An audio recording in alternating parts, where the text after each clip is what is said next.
கரூர் வழக்கு தொடர்பான திமுகவின் இடையீட்டு மனு தள்ளுபடி செய்யப்பட்டிருக்கும் நிலையில் திமுகவுக்கு உச்சநீதிமன்றம் கேள்வி எழுப்பியிருக்கிறது. முதல்வர் விஜய் இந்த வழக்கில் குற்றம் சாட்டப்பட்டவர் இல்லையே என்றிருக்கிறார் உச்சநீதிமன்ற நீதிபதி. கரூர் வழக்கில் திமுகவுக்கு உச்சநீதிமன்றம் கேள்வியை எழுப்பியிருக்கிறது. கரூர் விவகாரத்தில் விஜய் குற்றம் சாட்டப்பட்டவர் என திமுக கூறியதற்கு நீதிபதி எதிர்ப்பு தெரிவித்திருக்கிறார். இந்த வழக்கில் விஜய் குற்றம் சாட்டப்பட்டவர் இல்லையே என்றிருக்கிறார் நீதிபதி. உங்கள் சண்டைகளை நீதிமன்றத்துக்கு வெளியே வைத்துக் கொள்ளுங்கள் என்றிருக்கின்றனர் உச்சநீதிமன்ற நீதிபதிகள். அவர்கள் குற்றச்சாட்டினை முன்வைத்தால் பதிலுக்கு திமுக தரப்பும் பேசிக் கொள்ளுங்கள், நீதிமன்றத்தை அரசியல் மேடையாக்காதீர்கள் என்றிருக்கின்றனர் உச்சநீதிமன்ற நீதிபதிகள். இந்நிலையில் முதல்வர் விஜய் இந்த வழக்கில் குற்றம் சாட்டப்பட்டவர் இல்லையே என்று கேட்டிருக்கிறார் உச்சநீதிமன்ற நீதிபதி. முதல்வர் விஜய் மற்றும் அமைச்சர்களுக்கு எதிரான மனுவை தள்ளுபடி செய்திருக்கிறது உச்சநீதிமன்றம். இந்நிலையில் திமுகவுக்கு உச்சநீதிமன்றம் கேள்விகளை எழுப்பியிருக்கிறது. முதலமைச்சர் விஜய் கரூர் செல்ல தடை இல்லை என்றிருக்கிறது உச்சநீதிமன்றம். முதல்வர் விஜய்க்கு எதிரான மனு தள்ளுபடி செய்யப்பட்டிருக்கக்கூடிய சூழலில் வரும் ஜூலை 10ஆம் தேதி முதலமைச்சர் விஜய் கரூர் செல்ல திட்டமிட்டிருந்தது. அத்திட்டத்திற்கு எந்த தடையும் இல்லை என்று உறுதியாகியிருக்கிறது. உச்சநீதிமன்றத்தை அரசியல் மேடையாக மாற்றாதீர்கள், முதல்வரின் பேச்சு கருத்து சுதந்திரம் என்றிருக்கிறார் உச்சநீதிமன்ற நீதிபதி. மேலும் முதல்வர் விஜயை குற்றஞ்சாட்டப்பட்ட நபர் என திமுக வழக்கறிஞர் கூறியதற்கு நீதிபதி எதிர்ப்பு தெரிவித்திருக்கிறார். திமுக ஆட்சியில் பதிவான வழக்கில் விஜய் குற்றம் சாட்டப்பட்ட நபராக சேர்க்கப்படவில்லையே என்றிருக்கிறார் நீதிபதி. கருத்து சுதந்திரத்திற்கு எதிராக தடை விதிக்க வேண்டும் என்று கோருகிறீர்களா என்றும் திமுகவை நோக்கி கேள்வி எழுப்பியிருக்கிறார். இந்நிலையில் முதல்வர் விஜய் மற்றும் அமைச்சர்களுக்கு எதிரான மனுவை தள்ளுபடி செய்திருக்கிறது உச்சநீதிமன்றம். இந்த மனு விசாரணைக்கு ஏற்றுக்கொள்ளத்தக்கது அல்ல. மனுவை நீங்கள் வாபஸ் பெற்றுக் கொள்கிறீர்களா அல்லது தள்ளுபடி செய்து விடலாமா என்று வினவி இருக்கின்றனர் உச்சநீதிமன்ற நீதிபதிகள். வாபஸ் பெற அனுமதித்து தள்ளுபடி செய்யப்பட்டிருக்கிறது திமுகவின் மனு. ஆக முதலமைச்சர் விஜய் மற்றும் அமைச்சர்களுக்கு எதிரான திமுகவின் மனு தள்ளுபடி செய்யப்பட்டிருக்கிறது. வரும் ஜூலை 10ஆம் தேதி கரூர் செல்வதற்கு முதல்வருக்கு எந்த தடையும் இல்லை என்று உறுதியாகியிருக்கிறது.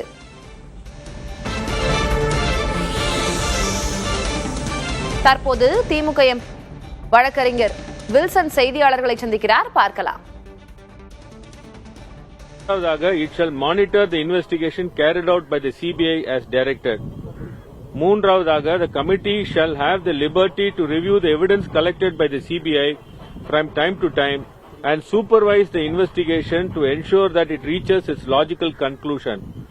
நான்காவதாக, the committee may undertake an inquiry into the matter ancillary incidental to the Karur stampede which might be necessary to ensure fair, transparent and independent investigation into the matter as it deems fit.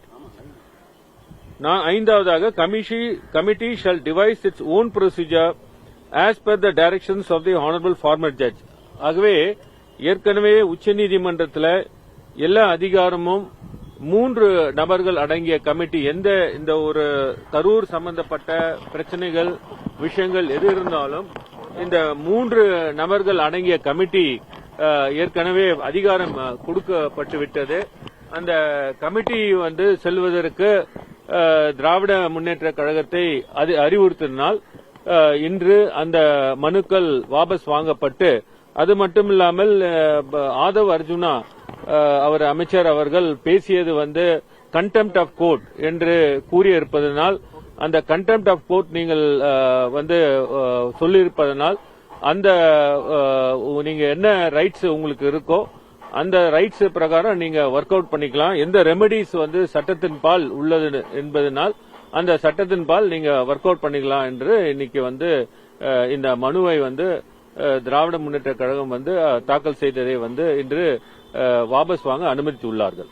அடுத்த கட்டமா contempt, அதாவது அவதூறு வழக்கு போடுவாங்களா, நீதிமன்ற அவமதிப்பு வழக்கு மற்றும் இந்த கமிட்டியிடம் போய் முறையிட போவாங்க. இது ஏற்கனவே திரு RS பாரதி அந்த மனுவில் சொல்லியிருக்காரு, நீதிமன்ற அவமதிப்பு வழக்கு தாக்கல் செய்யப்படும் என்று.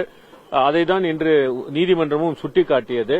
அவர் அந்த மாதிரி பேசியது என்றால் அது நிச்சயமாக ஒரு நீதிமன்றம் கொடுத்த உத்தரவுக்கு எதிரானதாகும் என்பதைதான் நீதியரசர்கள் அதை சுட்டிக்காட்டியுள்ளனர்.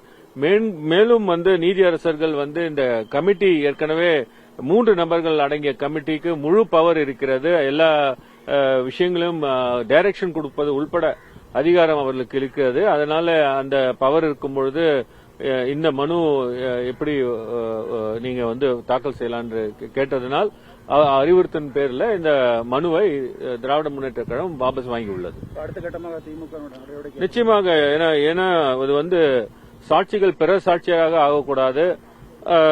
இது என்ன உச்சநீதிமன்றம் உத்தரவு, இந்த உச்சநீதிமன்ற உத்தரவை செயல்படுத்த அனைவரும் இதற்கு ஒன்றிணைய வேண்டும். உச்சநீதிமன்றம் ஒரு உத்தரவு போட்டிருக்கிறது, அந்த உத்தரவை செயல்படுத்த வேண்டும். இதுதான் எண்ணம். எந்த முறையில் அணுக வேண்டும், எப்படி அணுக வேண்டும் என்பதை நீதியரசர்கள் கருத்து தெரிவித்துள்ளார்கள். அந்த கருத்து நிச்சயமாக ஏற்றுக்கொள்ளப்பட்டு திராவிட முன்னேற்ற கழகம் சார்பில் அவர்கள் கூறியுள்ளபடி இந்த கமிட்டிக்கும் அதே போல இந்த கண்டென்ட் ஆஃப் கோர்ட் முறையும் அணுகப்படும். தொடர்ந்து பேசுவதை அமைச்சர்கள் இப்போதாவது நிறுத்துவார்கள் என்று எதிர்பார்க்கிறார். நிச்சயமாக இப்போ இது வந்து ஒரு வழக்கு, கெஜ்ரிவால் வழக்கு, நிறைய வழக்குகள் இருக்கிறது. அதாவது ஒரு இன்வெஸ்டிகேஷன் பெண்டிங்கா இருக்கச்ச அதுவும் வந்து ஒரு முதலமைச்சர், அதுவும் வந்து அவர் விட்னஸா இருக்கிறாரு.